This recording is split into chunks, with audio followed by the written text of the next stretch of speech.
Bonjour à toutes et à tous. Je vous présente un diaporama de présentation préparé par un groupe d'étudiants à l'Institut des langues étrangères de la MPKU, Université pédagogique d'État de Moscou. Vous voyez leur nom et le numéro du groupe en bas. Dans de petites vidéos, ces futurs enseignants de français langue étrangère manipulent avec aisance les modes verbaux, le subjonctif et l'indicatif pour exprimer une opinion personnelle. Autant de têtes, autant d'avis. C'est une des plus belles citations de Jean de La Fontaine. Il est vrai que chacun a son propre avis. Chacun a sa façon de voir les choses. Voici les sujets de débat qui intéressent nos étudiants. L'amitié entre un homme et une femme, est-elle possible? Est-il normal que ce soit surtout la mère qui s'occupe des enfants? La ville ou la campagne? Que choisir? Les opinions sont partagées. Les apprenants de FLE, français langue étrangère, ont souvent des doutes à propos du mode verbal quand on exprime une opinion en français. Quel mode choisir? Le subjonctif ou l'indicatif? Mais ce n'est pas du tout un problème pour nos étudiants. Regardez les débats sur les sujets mentionnés et un petit cours sur les verbes impersonnels qui servent eux aussi à exprimer une opinion. Bon visionnage!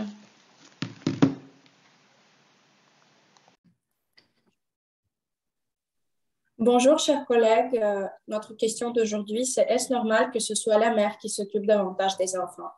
Tout d'abord, on veut souligner qu'il est essentiel que le père, tout comme la mère, prenne part à l'éducation de l'enfant. Et vous, chers collègues, qu'en pensez-vous? Bonjour chers collègues, il semble que de nos jours, le nombre de femmes élevant seules les enfants ne cesse pas d'augmenter. Pour certaines, c'est le résultat de leur propre initiative et de leur choix conscient. Pour d'autres, un concours de circonstances défavorables, un divorce, une grossesse imprévue.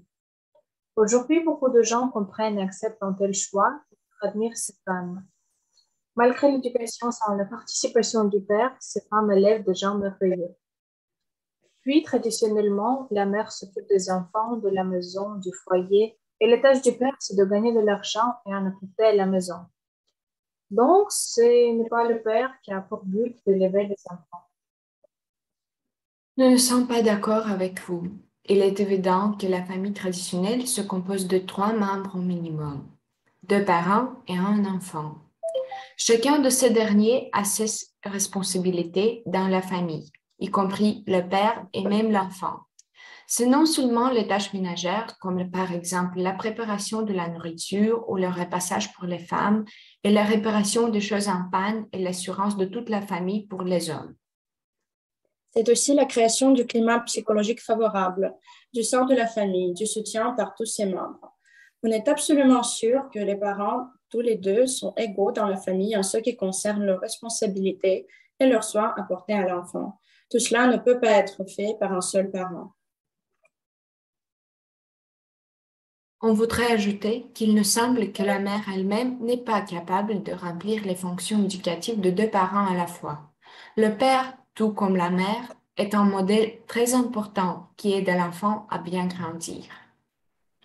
Il est très important aussi que tous les 2 parents lui transmettent leurs connaissances, leur expérience, leurs habitudes, les règles qui permettent d'acquérir la force de caractère, le contrôle, le sens moral, le désir de l'affirmation positive de soi. Sinon, l'enfant recopie un seul parent. Puis, c'est vrai, en effet, pour grandir en tant que personnalité harmonieuse, il est souhaitable qu'un enfant apprenne à la fois les types de comportements féminins et masculins. En partie très clair dans une seule direction et semé d'embûches avec son auto-identification ultérieure.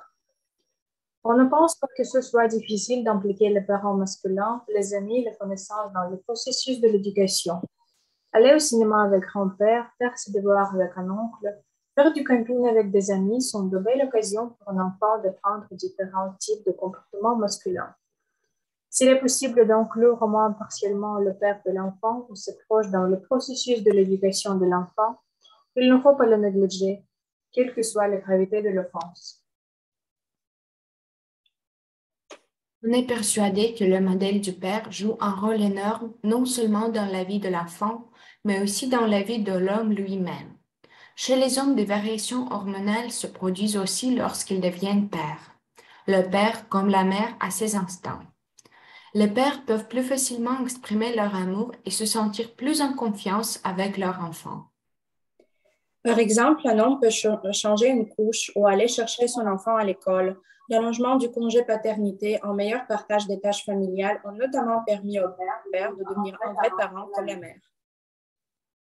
Ainsi, l'instinct paternel représente possiblement cette implication grandissante des hommes dans les familles.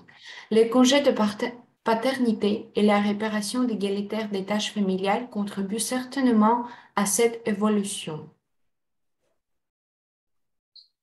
Oui, chers collègues, vous m'avez persuadé. Il est exclu que le père soit insignifiant dans la vie de l'enfant et à toutes les étapes du développement de l'enfant, le père est important, tout comme la mère. Puis, il est incontestable que dans l'esprit des enfants, ses parents sont indissociables. Plus le père communique avec l'enfant, plus la réponse émotionnelle de ce dernier est forte. Cela éveille son tour une affection très profonde chez l'homme, ce qui est très important à la fois pour une relation positive et fructueuse entre le père et l'enfant et pour la responsabilité de l'homme lui-même. Donc, c'est à vous de répondre à cette question et chacun choisit lui-même ses responsabilités de la famille. Merci beaucoup, chers collègues.